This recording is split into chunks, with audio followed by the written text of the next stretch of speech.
Her laugh is soft, carried away on the wind 30 floors above the city. For the first time in 5 years, Wendy Gaston lets herself relax. Emerald dress hugging her frame as candlelight turns her dark brown skin to warm gold. Across the table, her date lifts his wine glass, the picture of safe, polished charm. Pressed gray blazer, easy smile, the kind of man who looks like he writes thank you emails and remembers birthdays. She tells herself this is what she's supposed to want now: normal, gentle, predictable. Then the air changes.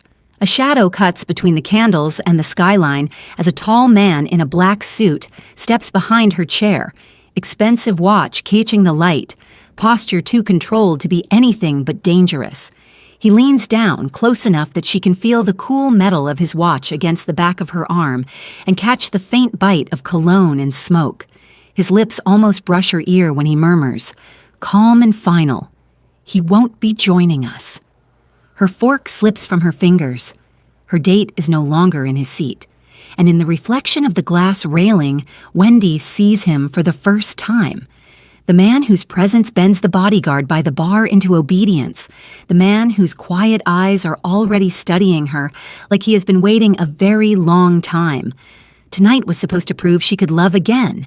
Instead, when it is the moment a social worker who saves other people's lives discovers someone has just claimed hers.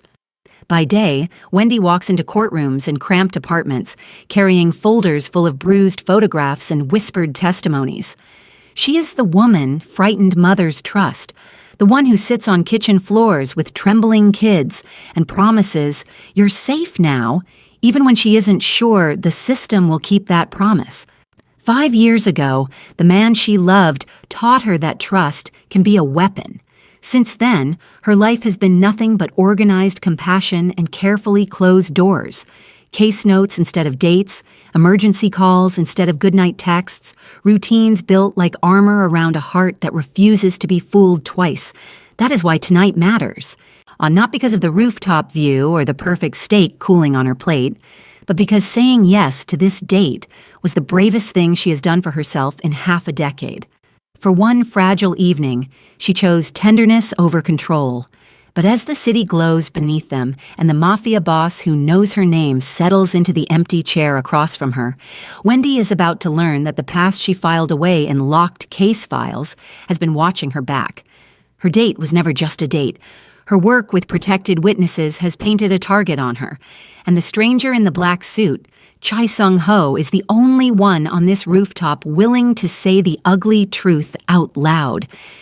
If you're ready to see how a quiet woman who rescues others becomes the center of a war between justice and the underworld, stay with me until the very end. Before we start, take a second to subscribe and tell me where you're watching from. I read every comment and it truly means a lot. By day, Wendy Gaston lives in other people's disasters. Courtrooms, shelters, emergency rooms. She moves through them with a clipboard in one hand and a tired kind of gentleness in the other, stitching fragile lives together with resources, referrals, and promises she hopes the system will keep. She starts most mornings in the same cramped office, painted an optimistic shade of blue that never quite hides the water stains in the ceiling. Her desk is buried in case files, custody battles smeared with old coffee rings, reports of bruises cataloged in careful clinical language, intake forms where terrified women circled yes beside the question, "Does your partner ever threaten to kill you?" The phone rings, again and again. A school counselor calling about a child who hasn't stopped flinching all week. A nurse on the line from the ER asking if someone from social services can come talk to a woman who refuses to file a report because he didn't mean it. Wendy listens, writes notes in clean, looping handwriting, and arranges emergency placements with the calm of someone who cannot afford to panic. She is the one who knows which judge will prioritize a last-minute petition, which shelter still has a bed, which foster home won't ask too many questions about why the child won't sleep without the closet light on. On the days when the noise in her head gets too loud, voices of mothers breaking on the word please, children insisting they just fell, she steps into the stairwell between floors, presses her back to the cool concrete wall and counts her breaths. In and out, 4 and 4. She straightens her shoulders, smooths her shirt, and goes back in. People tell her she's strong. They say it like a compliment, like an award. They don't know that most nights when she finally gets home to her small apartment with its cracked tile and carefully chosen plants, she drops her keys on the counter and stares at the silence, wondering if this is all there will ever be. Other people's chaos, her own empty bed. 5 years ago, it had almost been different. It was a Sunday when she'd found the messages. She remembers the way sunlight looked on the hardwood floor, the smell of the coffee she'd just poured. Her phone lit up on the counter. His name, the same person who had spent months telling her she was his safe place. And then another woman's photo, another woman's apartment, the kinds of words you only use when you're certain you're the only one hearing them. The worst part wasn't that he'd lied. It was realizing how easily she had believed him, how willingly she'd handed him all the soft parts of herself she now protects like state secrets. That day, she'd packed his things into 2 trash bags, left them outside her door, and ignored the pounding that followed. After that, she shut every door she could, unfollowed, blocked, deleted dating apps, ignored well-meaning introductions. She poured everything into work instead. If she couldn't trust someone with her own heart, she could at least make sure other people's children had somewhere safer to sleep. Years stacked on top of each other, birthdays passed, friends got engaged, married, divorced. Wendy went to baby showers and housewarmings, hugged people she loved, and smiled through every "you're next" with a practiced grace that never quite reached her eyes. When they asked if she was seeing anyone, she laughed it off and said, "I'm married to my job," like it was a joke instead of a confession. One rainy Thursday, after a particularly brutal case review where a judge postponed a decision that could have kept a family separated from their abuser, Wendy slumped in her chair at the office and rubbed the tension from the bridge of her nose. "Hey." She looked up to see Mara leaning against her doorway, holding 2 steaming styrofoam cups. Mara was a fellow social worker, all tight curls, bright lipstick, and an attitude that could bulldoze a bureaucrat in under 3 minutes. "You look like you just went 12 rounds with the entire county," Mara said, stepping inside and placing a cup on Wendy's desk. "Drink, caffeine and cheap sugar, doctor's orders." "I'm fine," Wendy started, but her voice came out thin. "You're not fine," Mara said, not unkindly. "You're doing that thing where your soul leaves your body and only your work ethic stays behind to haunt us." Wendy huffed a small laugh, because it was either laugh or cry. "That bad?" Mara gave her a long look. "You know what I realized today? You fight like hell for everyone else's second chances, but you won't even consider your own." Wendy knew where this was going. Mara. "Hear me out." Mara lifted both hands. "I'm not saying download a dozen apps and line up a roster. I'm saying 1 dinner. With a man who has a full-time job, an actual relationship with soap and water, and no criminal record. A unicorn." "No?" "Yes," Mara insisted. "He's my cousin's co-worker. Finance something. Stable, boring, extremely not a walking red flag. You said you wanted to try again someday." "I said maybe," Wendy corrected. "Okay, well, today is a maybe day. Come on, you cancel on yourself all the time. Don't cancel on this." Wendy stared at the stack of files on her desk, at the picture of a little girl taped to the inside of a folder, her eyes swollen from crying, at the email notifications blinking in the corner of her computer screen like tiny alarms. She also thought about the untouched dress hanging in the back of her closet, the emerald green one she'd bought years ago on a whim and never worn because there was never a night special enough to justify it. "What if I don't remember how to do this?" she asked quietly. "Do you eat?" Mara teased. "You're great at that." Wendy rolled her eyes. "Date. Be open.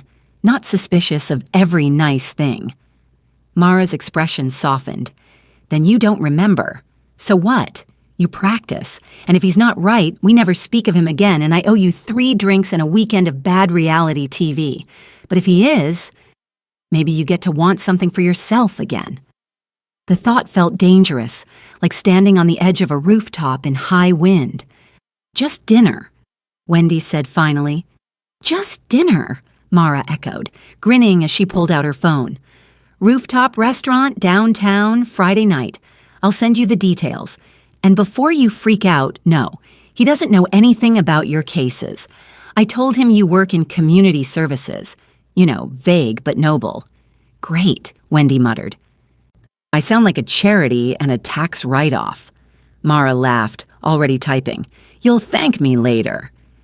When the text came through that evening, the restaurant's name, a photo of the view, and a simple message from an unknown number that said, "Looking forward to meeting you, Wendy," she stared at it for a long time. Then she typed back, "You too." Her thumb hovered over send, heart beating too fast for such a small action. She hit send anyway. The night of the dinner, Wendy stands in front of her bedroom mirror longer than she has in years. The emerald dress glides over her curves like it had been waiting, patient and forgiving, in the back of her closet just for this moment. The deep green makes her skin look even warmer, her collarbone catching the light as she adjusts the thin straps. She twists slowly, checking the fit from every angle, then untwists twice as fast, suddenly unsure. "It's too much," she tells her reflection. "It's just dinner, not a gala." But when she reaches for the safer black dress she wears to work functions, something inside her recoils. She's tired of disappearing on purpose, tired of making herself small so she won't be chosen by the wrong person, even if it means no one chooses her at all. She lets her hand drop. The green dress stays. Her hair falls in soft waves around her shoulders, the way she wears it on the rare days she has time to do more than twist it up. She keeps her makeup light, warm tones on her eyelids, a subtle highlight on her cheekbones, lip gloss with just enough color to say she tried without screaming. "I'm desperate." On her dresser, her phone buzzes. "The unknown. Just got to the restaurant. The view really is something. No pressure, but I hope you like heights." She smiles despite herself. "Wendy, I'll be there in 20, and I like heights fine. It's falling I'm not a fan of." There's a pause, then, "Unknown. Good thing I'm very stable. See you soon." "Stable is good," she murmurs, sliding her phone into a small clutch. "Stable is very good." On her way out, she pauses at the kitchen counter where a stack of case files waits, accusing and unfinished. For a second, she considers opening just one, making one more phone call, sending one more follow-up email. Instead, she flips the folder closed. These people deserve her best, but so does the woman who has held them up for years without once asking who holds her. Then the elevator ride up to the rooftop feels longer than it probably is. Soft jazz hums through the speakers, and her reflection in the mirrored walls looks both like herself and someone else entirely. A woman in an elegant dress, shoulders back, spine straight, stepping into something unknown. When the elevator doors slide open, the world widens. String lights are strung across the open sky, casting a warm, golden glow over linen-draped tables and crystal glasses. The city stretches out on all sides, a sea of lights and glass, headlights threading the streets below like veins of white fire. The air smells like grilled steak, expensive perfume, and the faint metallic tang of the high railing warmed by the night. "Reservation?" the host asks, smiling. "Under Evan," she says, recalling the name Mara had texted her. And the host checks the tablet, nods and gestures. "Right this way, Ms. Gaston." Her date stands when he sees her approaching. He is handsome, in a clean, approachable way. Dark skin, close-cut hair, neatly trimmed beard, gray blazer over a crisp white shirt. He looks like someone who knows how to manage a spreadsheet in a conversation, the kind of man you could introduce to your friends without rehearsing a disclaimer first. "Wendy?" he says, stepping around the table to pull out her chair. "Yes." "Wow, you look..." He exhales, a little flustered. "Incredible. I'm glad I ironed my shirt." She laughs, some of the tension in her shoulders easing. "Thank you. You look nice, too. And awake, which is an achievement on a Friday." They trade the usual first date questions. "How was your day? What do you do? How did you and Mara meet?"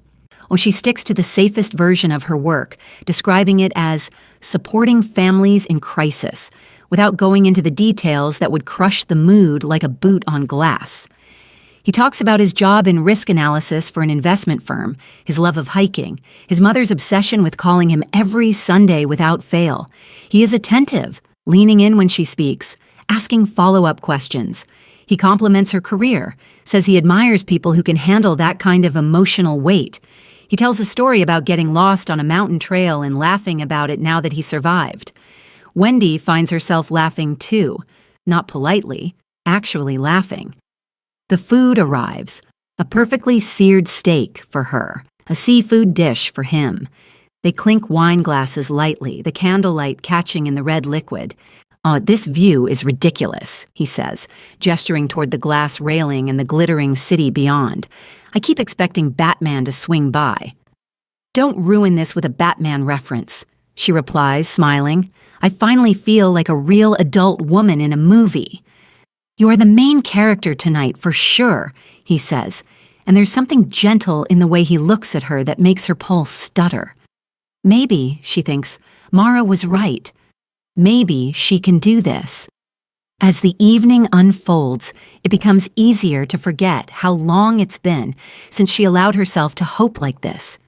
Each time he laughs at her dry comments, each time his gaze lingers on her like she's worth looking at, another layer of caution slips just a fraction of an inch.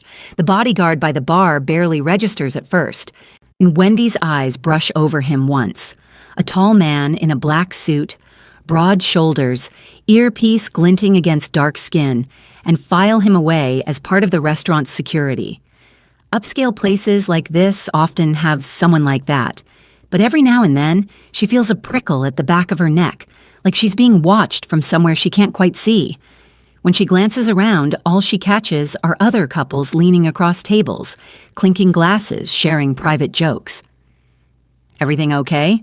Her date asks at one point, following her line of sight. Yeah, she says quickly, just crowded. Hey, if it gets too much, we can leave after dessert, he offers. Find somewhere quieter or walk. Fresh air is free. That sounds nice, she says, and she means it. They are halfway through dessert when he stands, brushing crumbs from his hands. I'm going to run to the restroom, he says. Don't disappear on me. I'll stay right here, she replies, lifting her glass. Your dessert's still on the table. I'm not above stealing it. He grins. That's a risk I'm willing to take. He disappears into the restaurant, leaving behind a half-finished slice of cake and the faint imprint of his presence across the table. Wendy takes a sip of wine and lets herself breathe. The night is soft around her. The candle flames flicker, reflecting in the windows of the skyscrapers beyond. Somewhere below, a siren wails faintly and fades. She traces the rim of her glass with one finger, thinking that maybe she will text Mara later and admit, quietly, that she had a good time. The air shifts. It's subtle at first, wise like the moment before a storm when the wind changes direction. The background noise narrows, certain sounds sharpening, the scrape of a chair, the clink of glass, the steady, heavy footsteps crossing the wooden floor behind her. She doesn't turn immediately. Years of walking into volatile situations have taught her not to respond to every ripple in the atmosphere. But then, the footsteps stop right behind her chair, close enough that she can sense the heat of another body. Ms. Gaston. The voice is low, smooth, threaded with a foreign cadence that rolls over her name like he's been practicing it. She freezes, hand tightening around the stem of her wine glass. Yes? He doesn't answer out loud. Instead, he leans down until his breath ghosts over the shell of her ear, and his cologne clean and sharp with an undercurrent of something darker, smoke maybe, or a memory of gunpowder. He won't be joining us, he murmurs, the words soft but carrying a weight that makes her bones go cold. Her grip slips. The glass wobbles, then steadies. Her heart doesn't. Wendy's first instinct is professional, almost automatic. She catalogs. Male, tall, likely 6 feet or more, posture relaxed but coiled, tone calm but absolute. She notes the tailored black suit, the absence of a tie, the top button of his shirt undone as if formality is a choice he can put back on whenever he wants. Slowly, she turns her head. He is closer than she expected, close enough that she can see the fine lines at the corners of his eyes, the sharp cut of his jaw, the faint shadow of a tattoo disappearing beneath his collar. His hair is styled with deliberate precision, not a strand out of place, but his gaze is what pins her, a dark, assessing look that feels less like he is seeing her for the first time and more like he is confirming that she matches something he already knew. "Excuse me?" Wendy manages, her voice low. "I think you have the wrong table." "Look to your left," he says quietly. She glances toward the bar. The large man in the black suit, who she dismissed as restaurant security, is no longer just a background shape. He stands with one hand on the shoulder of another man in a gray blazer, guiding him firmly toward the elevator. Her date. Evan's face is pale, his eyes wide with something that looks uncomfortably like fear. He doesn't call out, doesn't look back for her. He just goes. "What is this?" Wendy whispers. "What are you doing?" "Ensuring you leave here alive," the man behind her says. "Stand up." His hand rests lightly on the back of her chair, not gripping, but there. His watch gleams silver against his wrist, the expensive minimalist kind that says quiet wealth and ruthless punctuality. "You can't just—" She swallows, glancing around. No one is screaming. No one is rushing to intervene. The other diners seem to be pointedly not noticing, the way people in nice clothes often avoid anything that might ruin their evening. If this is some kind of— "Ms. Gaston," he interrupts, a hint of steel entering his voice. "You are in danger, right now. Do you understand me?" Danger is a word she hears all the time. It lives in reports, in whispered phone calls, in bruises hidden under long sleeves. But she's never heard it aimed at herself with this much certainty. "I don't know you," she says. "I'm not going anywhere with a stranger who just had my date dragged off by whoever that is." "That whoever," he says calmly, "works for me, as do the men on the stairwell, in the lobby, and outside on the street. If the people watching you tonight decide to move, this rooftop becomes a cage. I am the only one who has prepared an exit." Her pulse pounds in her ears. People watching me? Why would anyone be watching me? His gaze flickers over her shoulder, scanning the room. When he looks back at her, the decision is already made. "Stand up," he repeats. "Walk with me. Do not argue here." He straightens slightly, creating just enough space that she can inhale properly. Wendy feels the weight of 100 possibilities pressing in. Every training, every briefing, every late-night conversation with shelter staff about predators and control flashes through her mind. Rule 1. Don't go anywhere with someone who won't explain why you should. Rule 2. Public spaces are safer than private ones. But this doesn't feel like safety. It feels like sitting in the eye of a storm she didn't know was coming.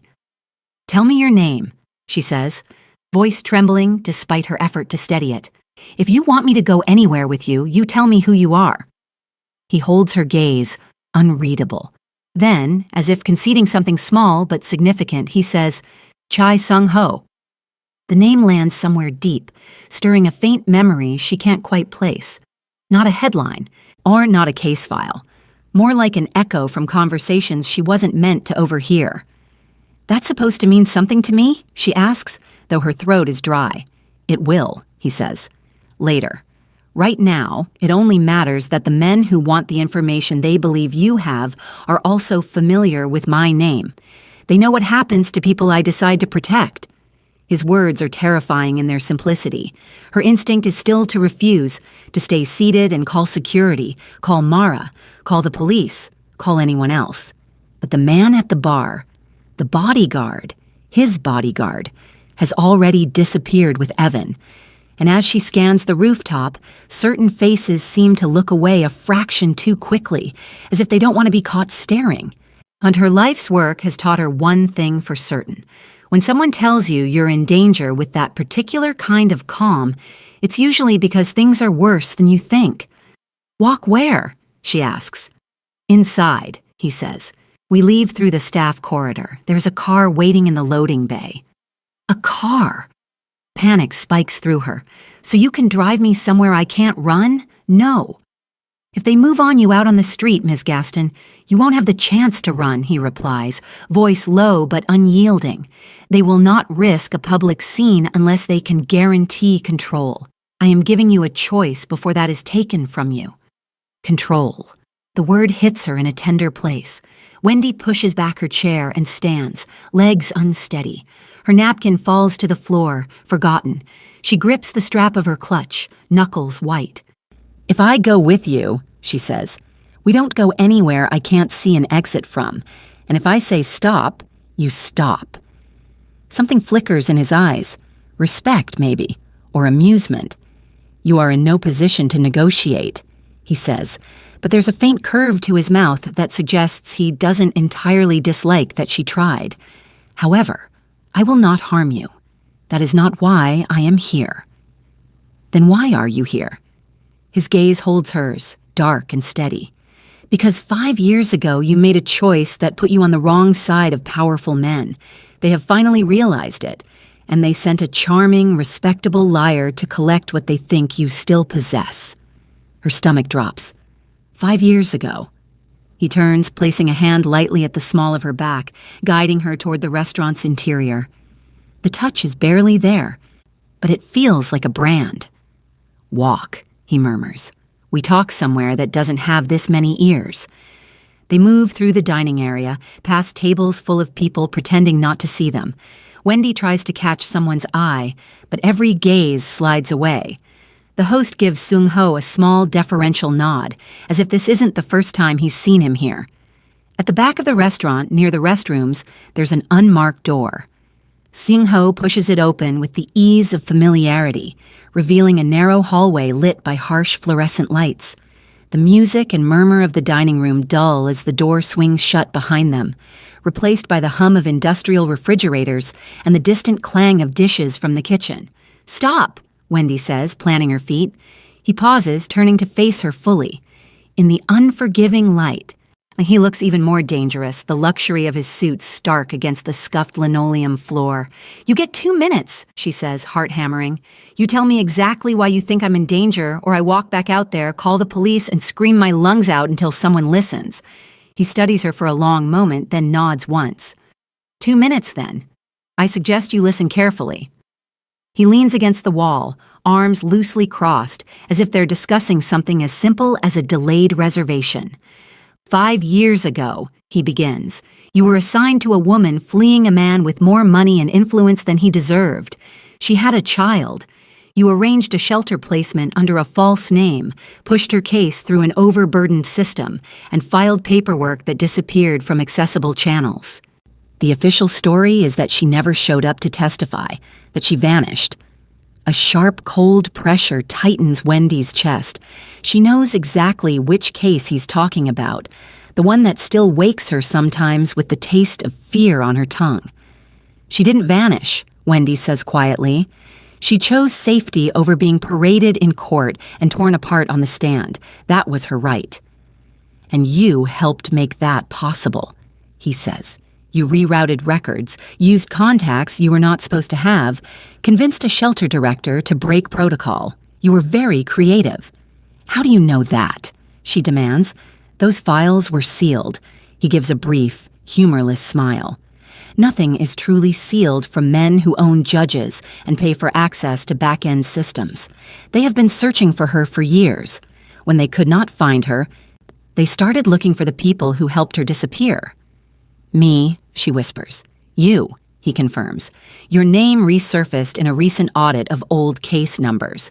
Someone noticed patterns that didn't fit. They marked you as potential leverage. Leverage. The word makes her want to be sick. The man at your table tonight, he continues, approached you not by chance but by design. Selected because he appears safe, educated, dependable. A man you would be encouraged to trust. Given talking points and a script. His job was to learn how much you remember, what you kept, who you spoke to, and if you prove to be useful. He shrugs, the gesture chillingly casual. They would decide what to do next. Wendy's mouth is dry.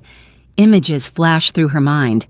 Evan's easy smile, his thoughtful questions about her workload, or the way he'd steered the conversation toward frustrations with the system and times you felt you had to bend the rules. "How do I know you're not lying?" she asks hoarsely. "How do I know you're not just some other kind of threat trying to scare me into whatever this is?" "You don't," he says simply. But the people who sent him are not patient. When he did not return from the table on schedule, they would have assumed something changed. They will either retreat and try again later, or they will escalate. I have spent months ensuring it is the former. Months? Her head swims. You've been watching me for months? His jaw tightens almost imperceptibly.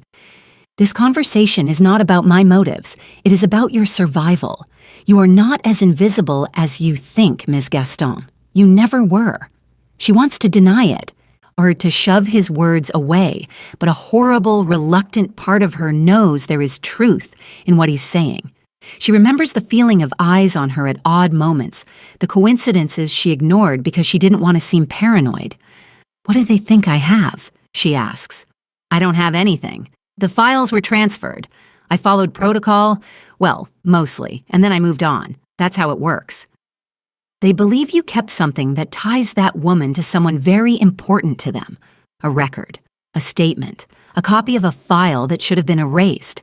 "I didn't," she insists. "I don't keep case files at home like a trophy wall. That's insane." "Is it?" he asks quietly. "Think carefully. You are thorough. You care. Did you ever, even once, send yourself a copy to a private account so you could double-check something later? Print an extra page to read on your couch when you couldn't sleep?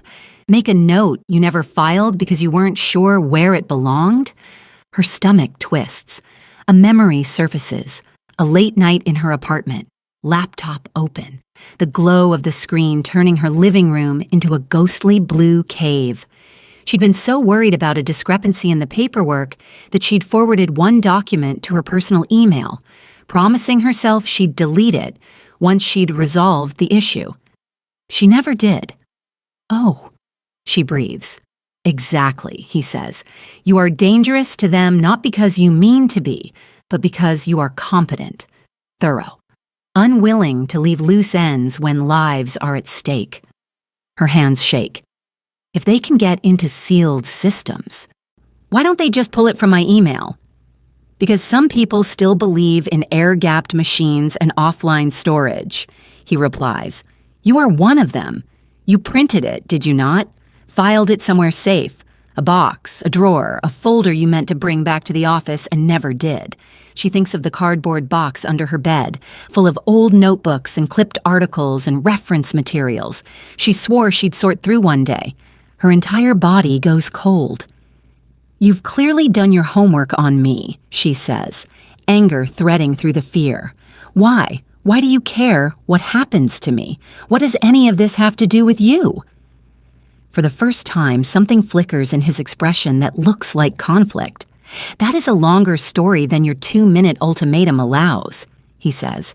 "For now, do you only need to understand that the men who want that woman found will not stop at one failed attempt. They will not respect your work, your boundaries, or your life. I, on the other hand, have a vested interest in keeping you alive." "Why?" she presses. His gaze holds hers, steady and unreadable. "Because you once protected someone connected to me, and because whether you realize it or not, Ms. Gaston, you have already changed the balance of power in a war you didn't know existed." The hallway hums around them, fluorescent lights buzzing like trapped insects. Somewhere beyond the door, dishes clatter and a chef yells an order, life going on as if the ground beneath her hasn't just shifted.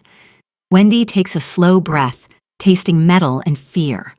"All right," she says finally, voice low but clear. "You want me to leave with you? Fine. But understand something, Chai Sung-ho. I have spent 5 years making sure other people are not cornered into choices they didn't consent to. If I find out you are lying to me, if this is some elaborate power play or turf war or whatever you people call it, I will burn every bridge I have to stop you." For the first time, genuine amusement flickers in his eyes, quickly swallowed by something softer, almost appreciative. "Duly noted," he says. "Stay angry. It will keep you alive." He pushes off the wall and gestures down the corridor. "Now," he adds, voice returning to that calm, frightening certainty. "Let's leave before the men who think your life is a bargaining chip remember that they have nothing to lose by cashing it in." The car waiting in the loading bay looks ordinary enough. A black sedan with tinted windows, not the kind you see lined up outside hotels and airports. The men standing beside it are anything but ordinary. They straighten when Sung-ho steps out of the staff corridor with Wendy at his side, their attention snapping toward him like a compass needle finding north. One opens the back door without a word. Another scans the dim concrete space with a restless precision that says he is counting exits, angles and threats all at once. Wendy hesitates on the threshold between the hallway and the parking bay, feeling the night close in. Out on the street, a few blocks away, people are probably laughing over late dinners, scrolling through their phones, complaining about traffic. Up here, the air smells like exhaust, damp concrete, and something metallic under the surface. "This is insane," she whispers. "Get in the car," Sung-ho says quietly. She looks up at him. In the fluorescent light, his face is a study in contained tension. Nothing overt, but the muscles in his jaw flex, and his eyes are darker than they were on the rooftop, like the night has seeped into them. "If I get in," she says, "I'm trusting you not to make me disappear." "If I meant you harm," he replies, "no one would have seen you leave that table." The bluntness of it steals her breath. He steps aside, giving her the path to the open car door. There is something deliberate in the way he doesn't touch her this time, doesn't guide her with a hand at her back. The choice is hers, and he knows she knows it. Wendy swallows hard, then ducks into the back seat. The leather is cool against her thighs. The city's noise fades the moment the door thumps shut. And a second later, Sung-ho slides in beside her. The car glides up the ramps and out into the night. They drive in silence for a while. The city blurs past in streaks of light and shadow. Wendy keeps her eyes on the window, trying to track their route. But they take so many turns, down unfamiliar side streets, through a tunnel she doesn't recognize, that eventually the map in her mind dissolves. "Where are we going?" she asks. "A place where they cannot reach you easily," he says. "That's not an answer. It's the only one you're getting until we arrive." She takes a slow breath through her nose, forcing herself not to snap. Panic won't help. She has told dozens of victims that over the years, coach them to focus on what they can control, to make small decisions when the big ones are stolen from them. "Can I at least call someone?" she asks. "Mara, my friend from work. She'll lose her mind when I don't text her tonight." "No phones," he says. "Your number may already be flagged. Any signal from your usual locations will make it easier to triangulate where you've gone." "So I just disappear," Wendy mutters. "That's comforting." "You will not be gone forever," he replies. "Only until I know how far the rot has spread." The phrase lodges in her chest. Eventually, the car pulls into an underground garage far cleaner and emptier than the one behind the restaurant. The concrete here is smooth. The parking space is lined with expensive vehicles lined nose to nose like sleeping animals. A private elevator waits at the far end, guarded by another man in a black suit. What they ride up in a hush broken only by the soft mechanical hum and Wendy's heartbeat thudding in her ears. No cheesy jazz this time, no mirrored walls, just a polished metal interior and a small camera in the corner watching them both. "Is this yours?" she asks, nodding toward the ceiling. "The building," he says. "Yes." She lets out a humorless laugh. "Of course it is." The elevator doors slide open into a world that looks nothing like the dark, cramped places where she's usually fighting for people's lives. It's a penthouse, but not the gaudy kind. Everything is clean lines and muted luxury. Soft gray sofas, warm wood floors, walls of glass opening onto a view that makes her knees wobble. The city sprawls beneath them, lights layered over lights, a river of headlights winding between skyscrapers. The floor-to-ceiling windows stretch along two sides, the night pressing against them like ink. It's beautiful. It's also a cage with a view. "So, This is where you keep your guests, she says, stepping cautiously into the space. Only the ones I need alive, he replies. She shoots him a sharp look. You really need to work on your reassurance skills. A corner of his mouth twitches. I am not in the reassurance business, Ms. Gaston. I deal in outcomes. Wendy, she snaps, you keep using my name like it's a file number. If you're going to stand there and talk about my potential murder, at least say it like I'm a person. He studies her for a beat, then nods once. Wendy, then. Hearing her name in his mouth like that does something strange to her chest. One of his men appears with a small tray of items, 2 phones, see a slim laptop, what looks like a passport. Seung-ho glances through them, then hands the tray back with a quiet instruction in Korean. The man nods and disappears. What is this place? Wendy asks, turning in a slow circle. There's a sleek kitchen to the left, stainless steel appliances gleaming.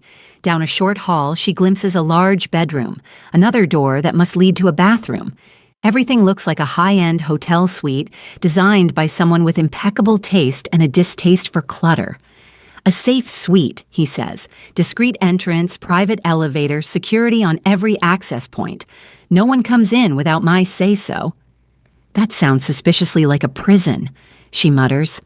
A prison keeps you in, he says. This keeps others out. She walks to the windows, palms smoothing unconsciously over her dress.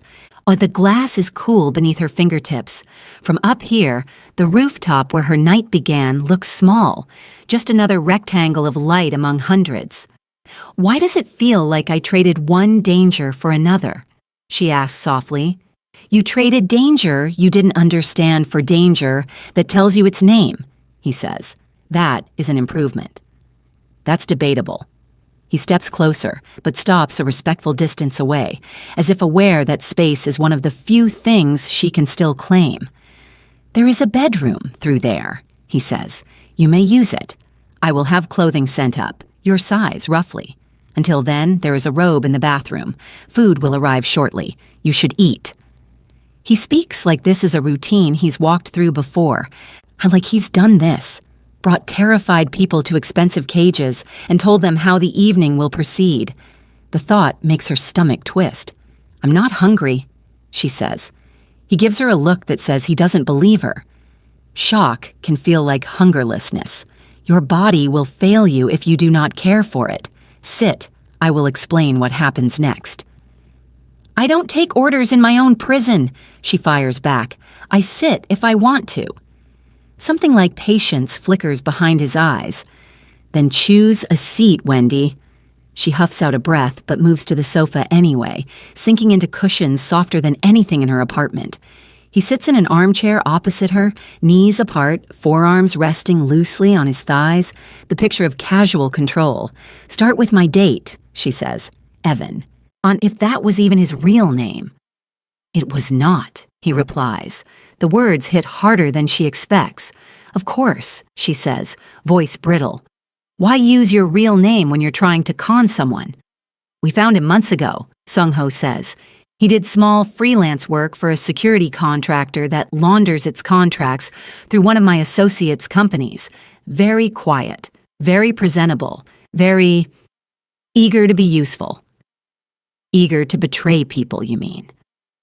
To men like the ones who are watching you tonight, those are often the same thing, he says. They look for men like him, men who can sit at a rooftop table and look like a dream instead of a threat. Her throat tightens.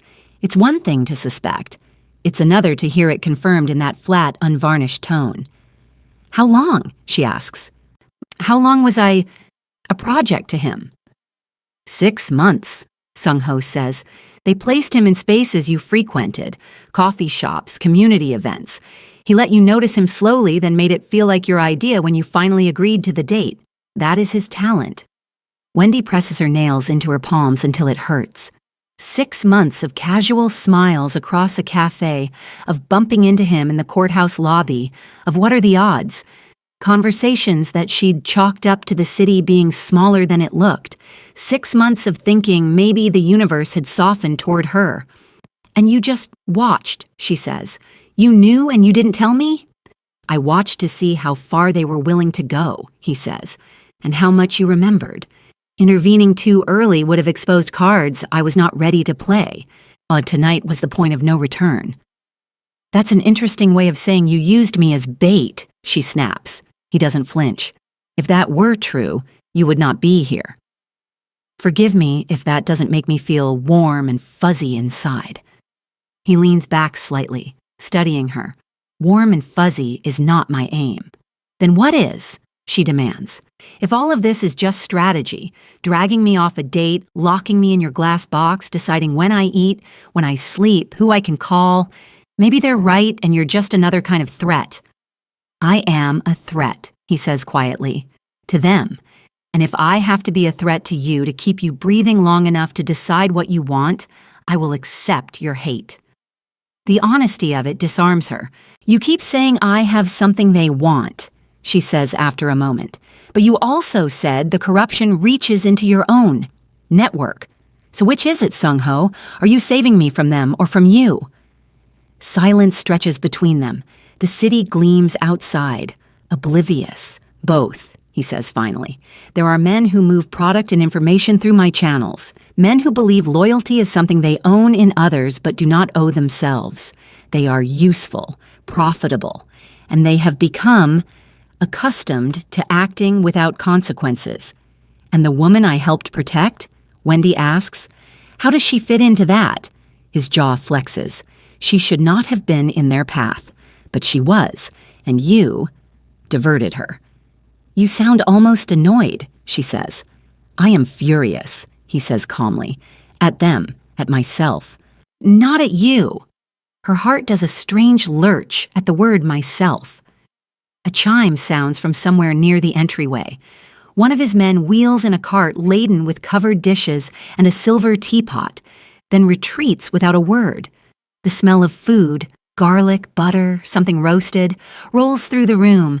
Wendy's stomach betrays her with a low growl. Sung-ho lifts one of the covers, revealing grilled fish, rice, and vegetables, arranged with precise elegance. Another dish holds a steaming bowl of soup. He pours tea from the pot into a delicate cup and sets it on the table in front of her. The scent hits her before she sees it properly. Chamomile with a hint of honey and lemon. She freezes. How do you know what tea I drink? She asks slowly. He doesn't look surprised by the question. Your office building has a cafe on the first floor, he says. You always order the same thing when you work late. The fact that he knows this sends a cold shiver down her spine, sitting uncomfortably close to something like flattery. Being seen this clearly is both terrifying and intimate. How long have you been watching me? She asks. And don't say months this time. I want to know when you first decided I was worth assigning bodyguards and memorizing my tea order. His gaze drops briefly to his hands, then returns to her. For once, his eyes look less like polished stone and more like something wounded set in steel. 5 years, he says quietly, the same number that has defined the hollow in her life. 5 years, she repeats, pulse spiking. No, that doesn't make sense. 5 years ago was the case, he says. The woman you helped disappear. Right, but why would that matter to you personally? Unless... He stands, restless for the first time since she met him, and walks to the window.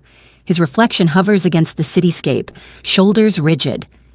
The woman you protected used a false name, he says. To you, she was just another client, another file, another emergency. But her real name was Shin Mira. The name tugs at something faint in her memory. Not from work, from somewhere else. She was supposed to testify against a man who moved weapons through my associate's dockyards. He continues. He believed he owned her, that she would stay silent or die before she risked his wrath. She risked it, Wendy says softly. She came to us. Yes, he says. She came to you. He turns from the window then, and for the first time she sees cracks in the armor, a tightness around his mouth, a shadowed look in his eyes. Mira was the only person who ever tried to warn my sister, he says, about the company she kept, about the deals she was being used to cover. My sister did not listen. Mira came to you when it was already too late. A hollow opens up inside Wendy. Your sister, she begins, is dead, he says, voice flat, but the word carries a weight that ripples through the room. She thought she could play in the dark and still come home clean. She was wrong. Mira tried to get out before she joined her. The pieces click together with sickening clarity. You think I saved her, Wendy says. Or you know I did. You moved her off their board, he says. Without my help. Without my money. With nothing but your pen and your stubbornness. When I realized what you'd done, the trail was already cold. That impressed me. You were impressed, she echoes, incredulous. That's why you've been watching me, because I did my job for a woman you care about. Many people do their jobs, he says. Very few do them when it risks being crushed by men who can make them disappear. There is something raw in the way he looks at her now, like he has been carrying this knowledge alone and it has cut at him every step of the way. You made it harder for them to erase Mira, he continues. That mattered. So I kept track of you, quietly. When certain names began circling your old case files months ago, I understood what that meant. They had tired of searching the shadows. They would come for the only light that touched those records. Me, she whispers. You, he says. She wraps her arms around herself, suddenly cold despite the temperature-controlled suite. So I've been... What? She asks. A project? A penance? Some kind of debt you think you owe her? Is that what you think I owe? He asks, and there is something sharp in his voice now. A debt, a favor. I cannot undo what happened to my sister. I cannot promise Mira's safety beyond the limits of my reach. But I can decide that the woman who risked her career to give them a chance does not die because my associates are sloppy and greedy. The anger in his words is not directed at her, she realizes.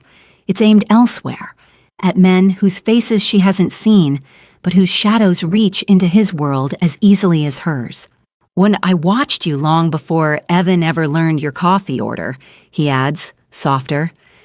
I knew the shape of your days, the way you left the office too late, the way you took files home you weren't supposed to, the way you ignored calls from men you used to trust. Protecting you has never been random, Wendy. It began as obligation. It did not stay that way. The admission hangs between them, dangerous and fragile. Before she can respond, a buzzing sound fills the room, an insistent vibration from the small device on the table beside his chair. He strides over, picks it up, and listens. His expression doesn't change, but the air around him sharpens. When? He asks into the receiver. A pause. How many? Another pause. Deactivate the elevators, he says. Lock every access point below this floor.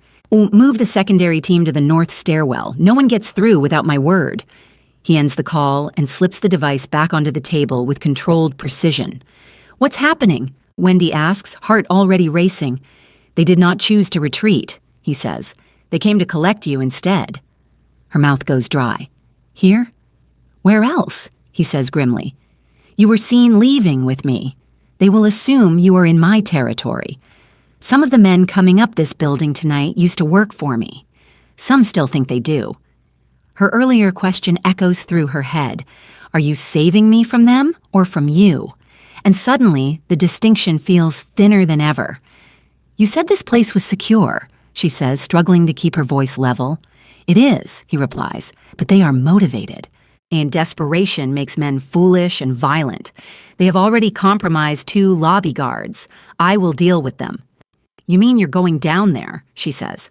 Of course, he says, as if it's obvious. They came for what they believe is leverage.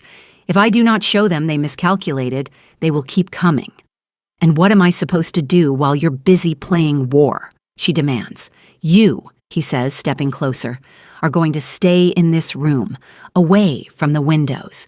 You will listen to my men. You will not open the door for anyone who is not me. That's it? Hide and hope you win? Sometimes survival is not glamorous, he says. It is quiet, obedient, and very boring. You tell victims this all the time. The worst part is that he's right. He reaches into his jacket and pulls out a small black object, and I'm placing it in her palm. It's heavier than it looks, cold metal, subtle grooves. "What is this?" she asks. "A last resort," he says. "Point and squeeze if anyone but me crosses that door." She stares at the gun, bile rising in her throat. She has seen plenty of them over the years, on police belts, in evidence bags, in the shaking hands of women telling her stories. She has never held one with the intent to use it. "I'm not—" "You are capable of more than you think," he says. "You prove that every day. Do not start doubting it now." He closes her fingers gently around the grip, then steps back. "Why are you doing this?" she blurts, the question ripped out of her before she can stop it. "Really? Not the obligation answer, not the strategy answer. Why risk all of this for me?" He looks at her for a long, unguarded moment, and the city glows behind him, but his eyes are fixed only on her. "Because there is a moment," he says softly, "between the first time someone points a gun at you and the moment it goes off when you see who they think you are. 5 years ago, you chose to see a woman everyone else had written off as collateral and treat her like a person worth saving. You did that without money, without power, without knowing whose enemies you were making." His voice roughens almost imperceptibly. "I have ordered men killed for less than what you did," he continues. "And yet, when I finally found the report with your name on it, all I could think was, someone like that should not die because men like me exist." Wendy feels like the floor has dropped away beneath her. "Chai," she begins, the name tasting strange and intimate on her tongue. Or he straightens, the softness shuddering behind steel. "Do not open the door," he repeats, "no matter what you hear." Then he is gone, striding toward the hallway, his men falling into step behind him like shadows. The door closes with a quiet click that feels like the slam of a vault. For a moment, there is only silence and the pounding of her heart. Then the building begins to breathe differently. She feels it first in the soles of her feet, a faint vibration as somewhere below, elevators grind to a halt. A heartbeat later, the sound of distant shouting reaches her, muffled by walls and height. The city outside continues obliviously, but in the bones of the building, a different kind of life stirs. Footsteps, commands barked in low voices, the staccato crack of something heavy hitting metal. Then Wendy backs away from the windows, as instructed, and takes refuge behind the corner where the sofa meets the wall. The gun feels foreign in her hand, weighty and wrong. She keeps the barrel pointed toward the floor, finger carefully off the trigger, repeating every safety lecture she's ever overheard. She has sat with women in shelters while the sounds of anger raged on the other side of thin walls. She has coached them through staying quiet, staying hidden, staying alive. She has never been the one in the hiding place before. Time stretches. Occasionally, a louder noise cuts through. The sharp crack of gunfire, the shatter of something glass, a shouted curse in Korean. Her imagination fills in the gaps, painting images she doesn't want. Sung-ho in the stairwell, his men falling, with strangers climbing toward her with murder in their eyes. She closes her eyes and forces herself to breathe. In through the nose, hold, out through the mouth. Somewhere beneath the fear, anger sparks to life. Not at him. Not entirely. At the men who sent her a fake romance as a weapon. At a system that filed away her most dangerous case and then forgot about the fallout. At herself, for believing she could have one soft night without the past clawing its way back to the surface. The sounds intensify suddenly. Rapid gunfire, a guttural scream cut short, the heavy thud of bodies against something solid. Wendy flinches but doesn't move from her spot. She curls around the gun like it's a talisman, even as the idea of using it makes her stomach roil. Then, as abruptly as it began, the noise starts to recede. Minutes, hours. Later, footsteps approach the suite door. Slow, measured, not the chaotic pounding of invaders, but the controlled approach of someone who believes they belong on the other side. Her grip tightens. "Who is it?" she calls, hating how thin her voice sounds. A brief pause. "Open the door, Wendy," comes Sung Ho's voice, slightly rougher than before. "Prove it," she says, because fear sits heavy on her tongue. "Tell me something you shouldn't know." Another pause. Then, "You hate the smell of lilies because they remind you of hospital corridors. You prefer white roses because they look like hope that hasn't been touched yet." She exhales shakily. That, unfortunately, is him. "Step back from the door," she says anyway. "If someone's behind you, I don't want to give them a clear shot." There is the faintest hint of approval in his silence. "As you wish," he says. She waits a few more seconds, then unlocks the door and opens it a crack. He stands alone in the hallway. His once pristine shirt is spattered with blood that doesn't appear to be his, though there is a torn sleeve darkened at the shoulder. His lip is split, a thin line of red tracing the corner of his mouth. His hair, so precisely arranged earlier, is slightly disheveled, as if someone grabbed a handful of it and regretted it immediately. Behind him, two of his men haul an unconscious body down the hall. The man's hands bound, his face battered beyond easy recognition. Another body lies motionless farther back, half covered with a sheet. "Are you hurt?" Wendy blurts, then immediately hates herself for asking when there is so much blood and violence staining the air. "Not in a way that matters," he says. "May I come in?" She steps aside, still clutching the gun. He notices, and a faint smile touches his mouth. "You listened," he says. "Good." "What happened?" she asks, shutting the door behind him. "They came in through a service entrance," he says. "Two of my men betrayed their posts. They thought my reluctance to kill you would make me weak. They were wrong." Something about the way he says reluctance takes root in her chest. "What about Evan?" she asks, the name tasting like ash. "Is he—" "In custody," Sung Ho says. "For now. I thought you might have questions for him." She swallows hard. "I don't know if I want answers." "Wanting and needing are different things," he says quietly. "And you deserve the truth, even if it hurts." She studies him. The tie between his world and the men who wanted her tonight is no longer an abstract concept. It's splattered across his shirt, lying in the hallway strapped to his men's shoulders. He really did choose a side up there, and it wasn't the one that made him richer. "You said some of the men who came were yours," she says slowly, "or thought they were. What happens to your business now that you've killed or captured them?" He exhales, something like fatigue edging into his posture. "It will cost me," he says. "Money. Territory, relationships I once believed were unbreakable. Men who see my choice tonight as weakness will test me. Others will whisper that I burned my own house for a woman who doesn't even belong to my world." "And did you?" she asks softly. "Don't burn it for me." He meets her gaze head on. "I set fire to the part of it that touched the men who wanted your life. If that spreads, so be it. Power is only useful if I can live with what it does." The admission leaves her momentarily speechless. He glances at the gun in her hand. "May I?" She hesitates, then passes it to him, butt first. His fingers brush hers, warm, steady. "You did well," he says, flicking on the safety before tucking it away. "You stayed where you were told. You did not panic." "I was terrified," she says. "Terror and panic are not the same thing," he replies. "You can be afraid and still hold a line."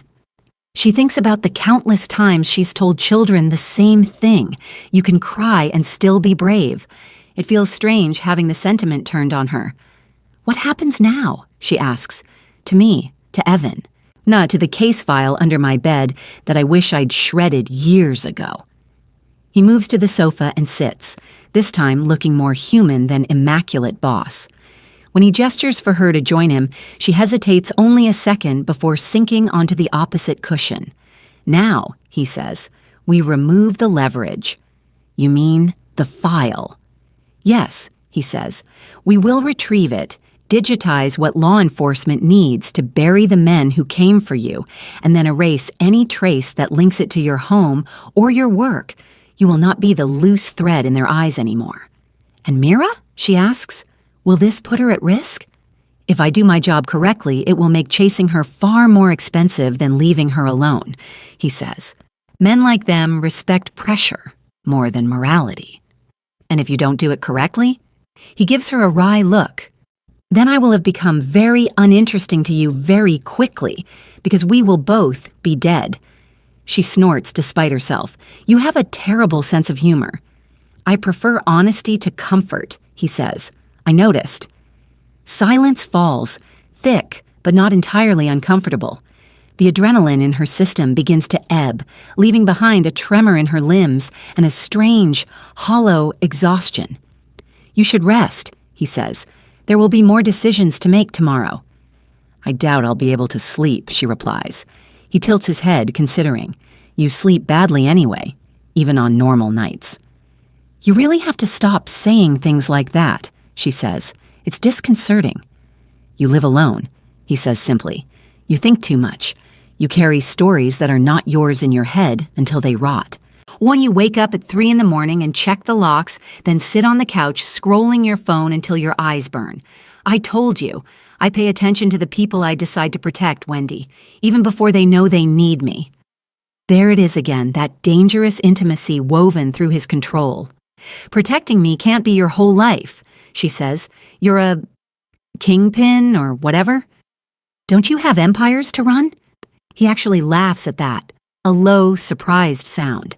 An empire is only as useful as the person you're willing to lose it for, he says. Tonight I discovered I am willing to lose more than I thought. The words land in the space between them like a confession. Wendy studies him, really studies him. The blood on his shirt, the bruise forming along his jaw, the raw honesty he seems almost annoyed at himself for letting slip. This thing between us, she says slowly, is it control or is it devotion? He exhales, the question hitting somewhere deep. Both, he says finally. At first, it was control. I watched because I needed to know where every threat to my interests lived. You interfered in something that belonged to me, and I do not tolerate surprises. Then I saw your case files stacked taller than your patients. I saw you walk into apartments no one else would enter, sit with people no one else would touch. I saw you leave the courthouse looking like you'd been scraped out and still go back the next day. His gaze softens, the edges smoothing. Control became respect, he continues. Respect became something else. Something that made it harder to pretend you were just a name on a report. She swallows around the sudden tightness in her throat. And tonight? She asks. What was it tonight? Tonight, he says quietly, was me choosing you over men who make me rich. Choosing you over a peace built on looking the other way. Choosing you over the parts of myself that believed feeling anything this deeply was a liability I couldn't afford. Her heart hammers against her ribs. You're saying all of this like you expect me to be flattered, she says, but her voice lacks heat. I expect you to be angry, he says, and afraid.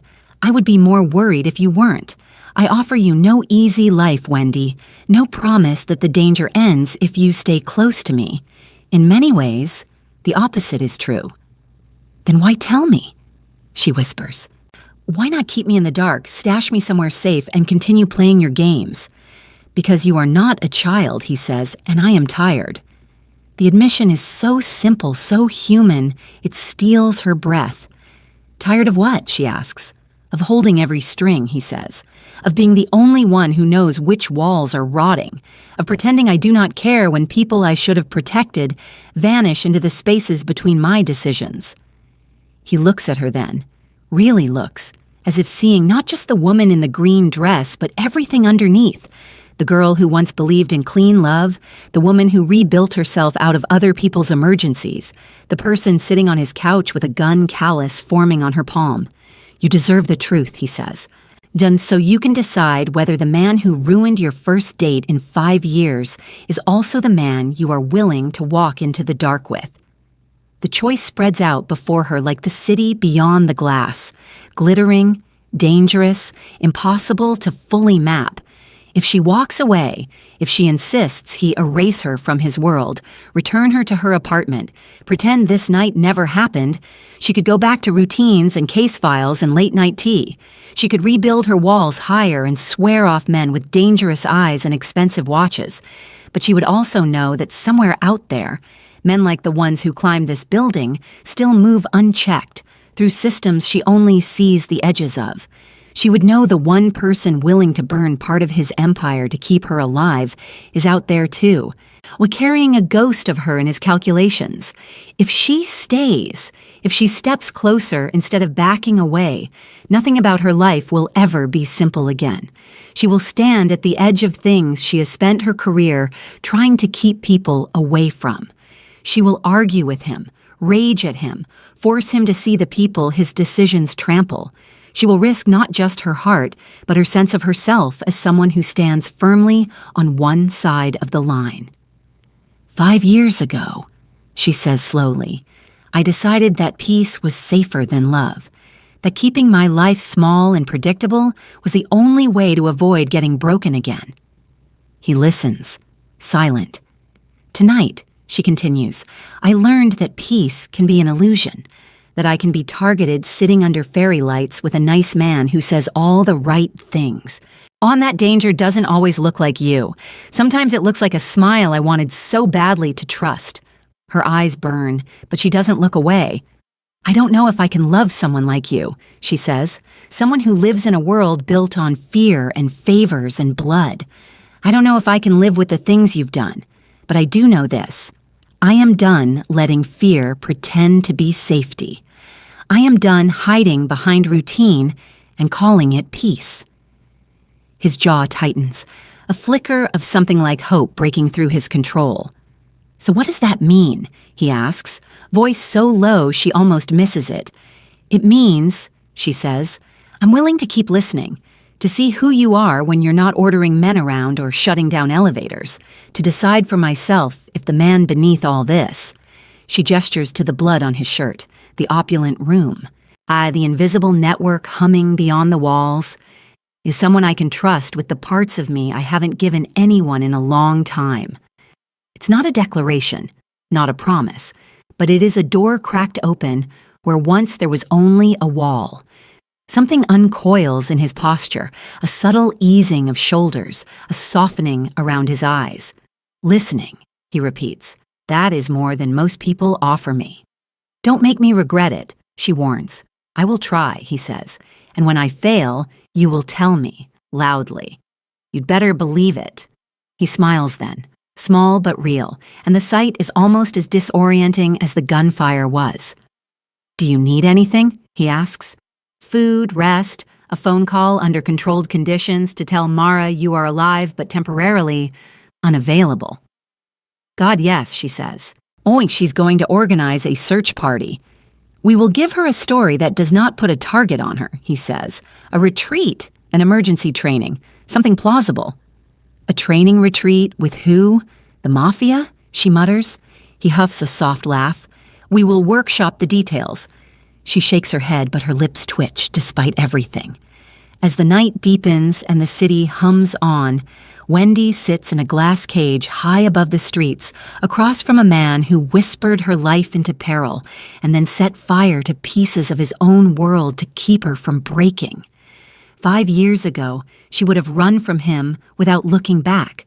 Tonight, after the whisper that ruined her first date in half a decade and the truth that tore her illusions apart, she chooses something harder, to stay awake inside her fear, to look him in the eye, and to decide, not if she will survive, because she already knows she can, but who she wants to be on the other side of this war he's dragged into the light. Outside, the city glitters like 1,000 possible futures. Inside, Wendy Gaston, social worker, survivor, the woman who saves others, takes a slow breath and meets the gaze of the man who might yet become either her destruction or her salvation. For the first time in years, she does not flinch from the fact that it might be both.